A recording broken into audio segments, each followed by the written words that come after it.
Magandang araw po, Pag-asa Weather Update.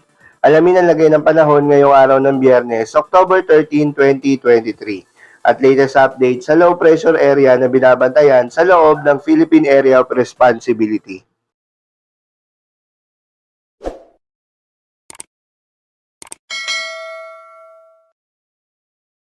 Magandang umaga po sa ating lahat. Narito po ang ating weather update. Yung pong low pressure area sa bandang West Philippine Sea, nasa layong 305 kilometers west ng Puerto Princesa City, Palawan. Ito'y nanatiling mababa ang tsansa na maging bagyo. Inaasahan po nating lalabas itong low pressure area sa ating par ngayon o bukas.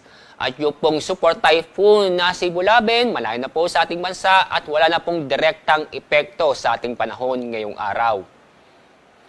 At sa ating magiging lagay na panahon ngayong araw, itong northern portion ng Palawan at kasama na rin ang Occidental Mindoro ay magiging o makakaranas ng maulap na kalangitan na may mga kalat-kalat na pag-ulan at thunderstorm. Samantala, itong lalabing bahagi ng Luzon kasama Metro Manila ay makakaranas po ng maganda at maliwas sa panahon, maliban lang po sa mga isolated na mga pag-ulan dahil pa rin sa localized thunderstorm. Dapat tayo sa Visayas at Mindanao, inaasahan pa rin natin na magiging maganda at maliwas sa panahon, kung saan ay bahagyang maulap hanggang sa maulap ang kalangitan.